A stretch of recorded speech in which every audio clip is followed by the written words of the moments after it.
Welcome back to your daily dose of ancient wisdom. Today we continue our reading of Srimad Bhagavatam Mahapurana, Book 2, Discourse 2, Concentration of the Gross and the Subtle Forms of Lord, and the two types of Mukti or liberation, namely the Kramamukti or gradual liberation and Sadyomukthi or instant liberation. Sri Shuka continued. It was through such concentration that Brahma, the self-born, propitiated the Lord and got from him at the dawn of creation the knowledge about creation, which he had forgotten during the last pralaya or universal destruction. Having thus acquired unfailing vision and a conclusive understanding, he created this universe even as it existed before the universal dissolution. Such is the alluring method of presentation of the Vedas that the mind seeks gratification through empty names, devoid of any corresponding reality. Expecting happiness in the world of Maya or illusion, the soul wanders to various realms comprising in this world as though it were dreaming, but fails to derive real happiness there. Therefore, a wise man should have connection with the objects of enjoyment which exist merely in the name and have no abiding reality only to the extent they are useful for maintaining the body. At the same time, he should be convinced in his mind about the emptiness of sensuous enjoyments and should never commit the error of getting attached to them.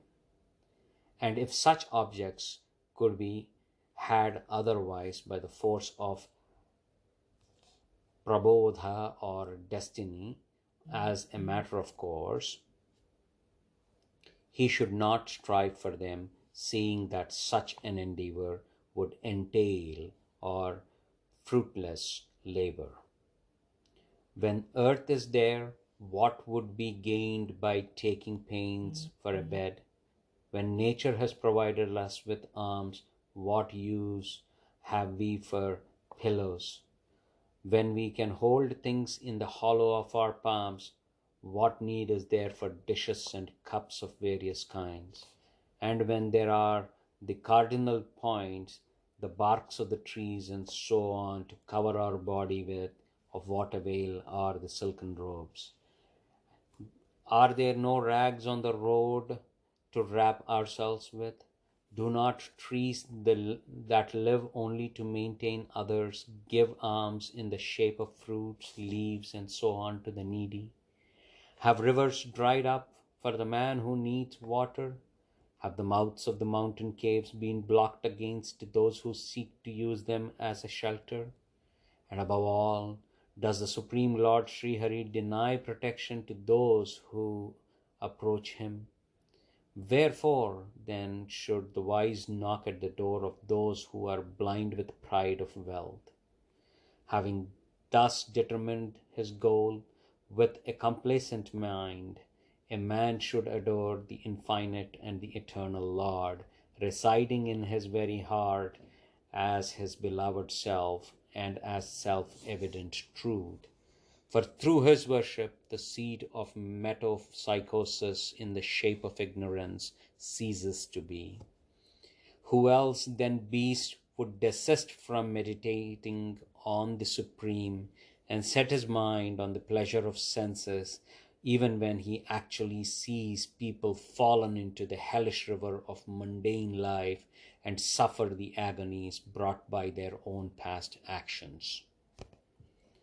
Some people fix their mind through meditation on the Lord with forearms bearing severally a lotus, a discus, a conch, and a mace, and residing in the cavity of their heart within their own body form, in a form as big as a thumb in height, with a cheerful countenance and a big lotus-like eyes. He has a cloth yellow as the filament of a kadamba flower wrapped around his person, and is adorned with a pair of gold armlets studded with precious brilliant jewels, a crown and a pair of earrings inlaid with valuable radiant jewels.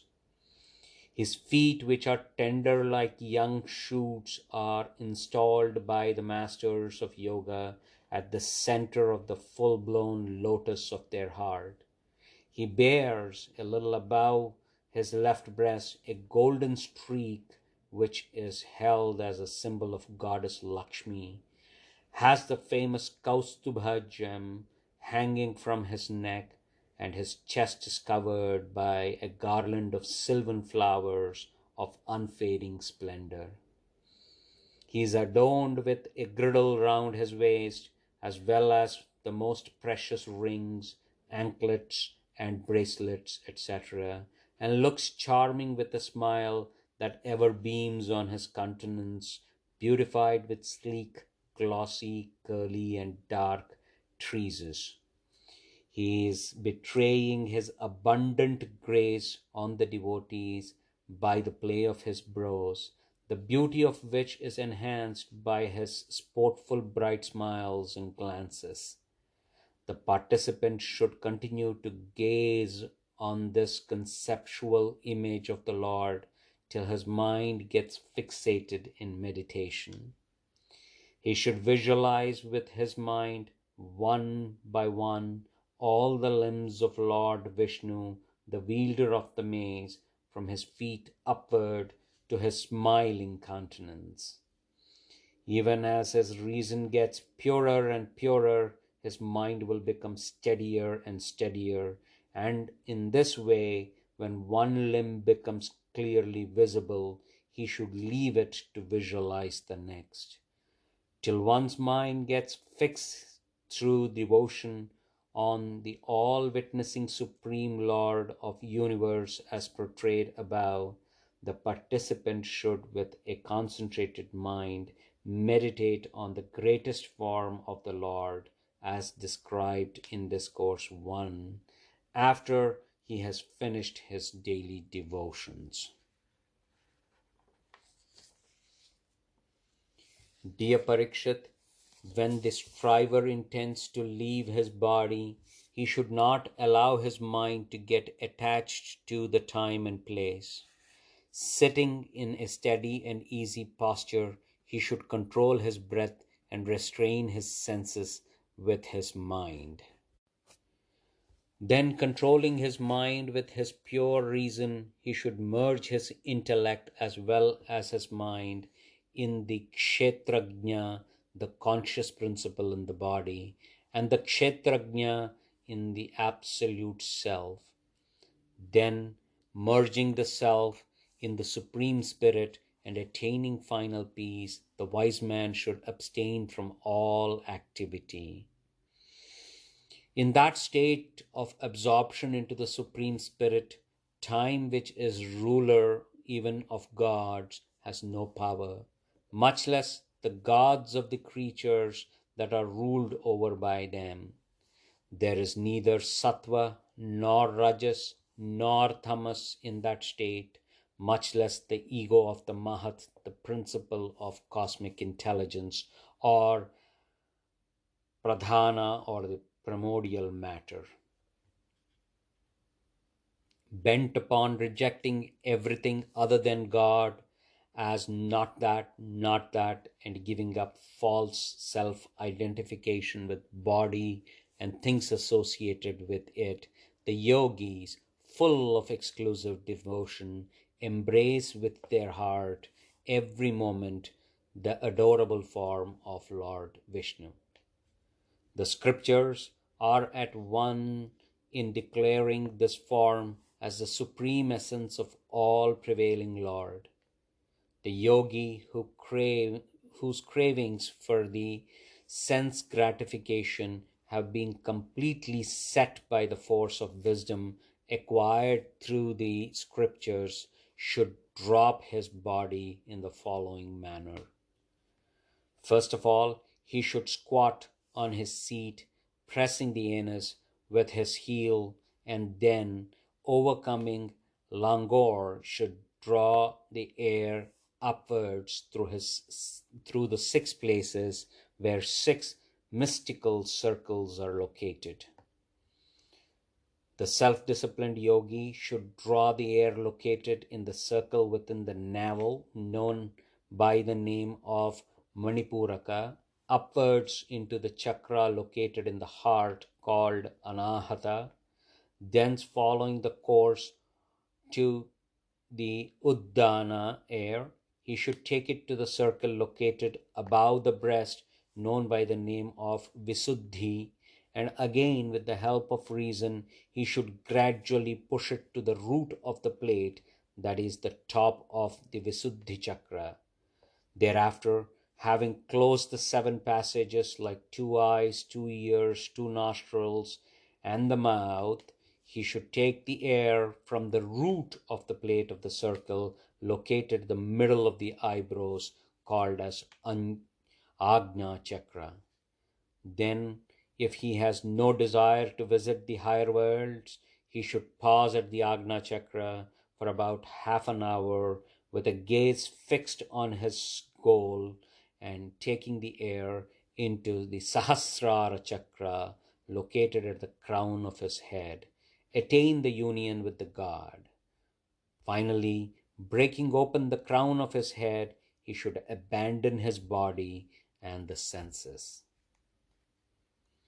If, on the other hand, O king, the yogi intends to visit the Brahmaloka or Brahma's abode, or having acquired the 8 supernatural powers, to sport in the company of the Siddhas, a class of celestial beings that move about in the air, or again to move about in any particular realm of the universe made of the 3 gunas or modes of Prakriti, he should depart from the body, taking the mind and senses with him. The 8 superhuman powers are Anima, the power of assuming a form as minute as atom; Laghima, extreme lightedness; Prapati, attaining anything, example the moon, with the tip of one's finger; Parakamya, irresistible will; Mahima, illimitable bulk, which is Sthita or supreme dominion; Vasista, the subjugating all by occult power; and Kamavasyata, superseding all desires. It is said that the masters of yoga who practice worship of God, austere penance, yoga, and jnana, self-knowledge, and whose body is as subtle as air, can freely move inside as well as outside the 3 worlds, the earth, the heaven, and the lower worlds. People cannot have such unlimited movement in any part of the universe through mere karma or ritual. O king, the yogi who proceeds to the Brahmaloka, the abode of Brahma, through the bright Susumna, reaches the first abode of Vaishvanara, the god of fire, through the heavens, shaking off whatever trace of impurity is still left in him.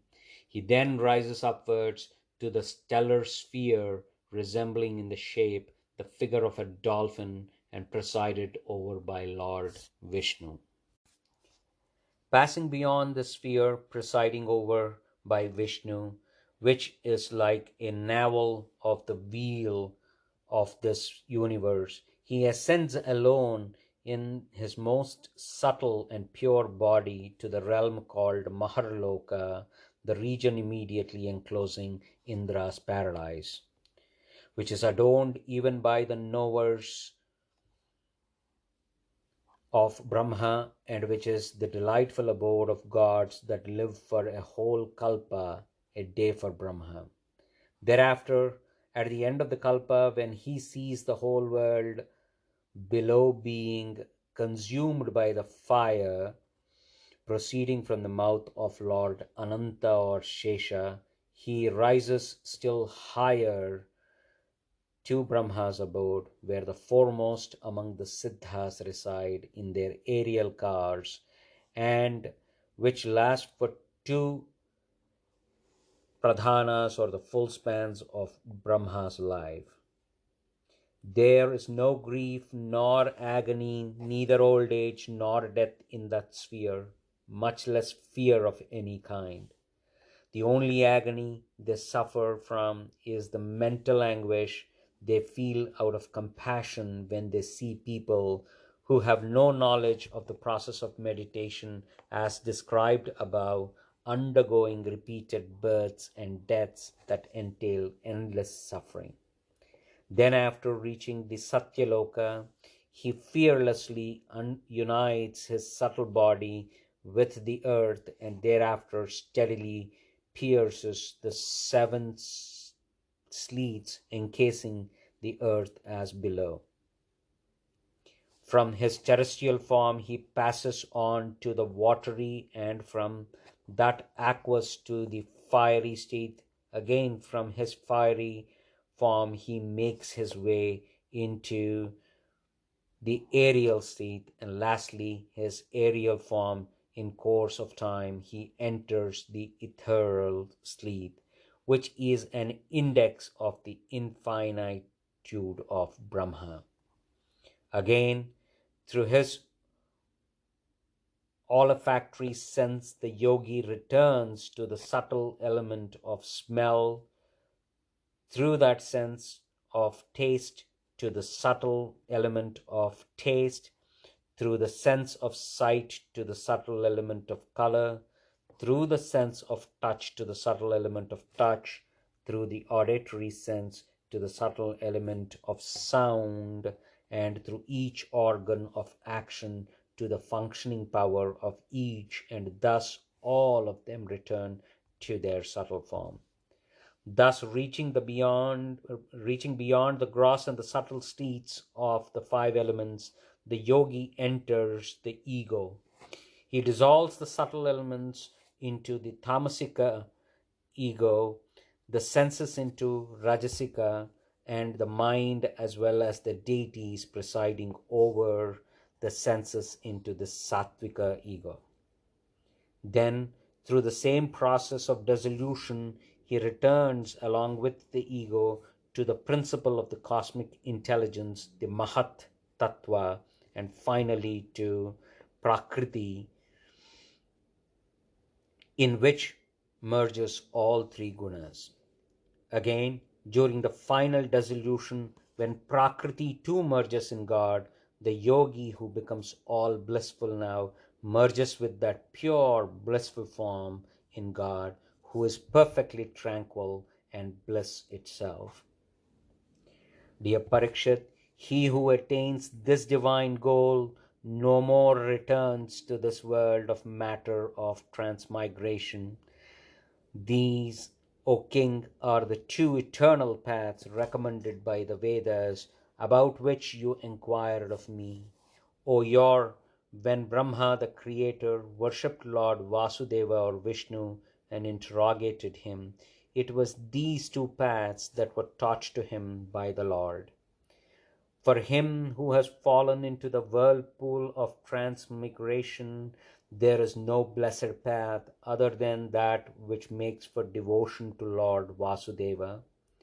Having critically studied the Vedas with a concentrated mind, thrice over, Brahma concluded by force of his reason that alone to be the highest virtue by which one is able to develop exclusive devotion to Sri Krishna, the self of the universe. Lord Srihari alone is seen as abiding in all animate and inanimate beings as their very self, for the intellect and the other phenomenal objects are adjuncts that lead us to infer the existence of the Lord, who is all-witnessing seer. Therefore, O king, men should always and under all circumstances with their whole being listen to, recite, and revolve in their minds the stories of Lord Srihari alone. They who drink in the nectar-like stories of the Lord, the soul of the universe poured into the cups of their ears by holy men, are able to purify their heart which has been contaminated through the contacts with the pleasures of senses and attain proximity to his lotus feet.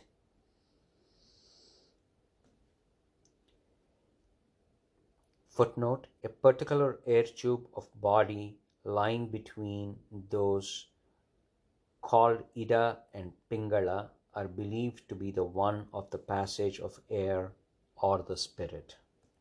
Thus ends the second discourse entitled A Description of Lord's Divine Power in Book 2 of the Great and Glorious Bhagavata Purana, otherwise known as Paramahamsa Samhita.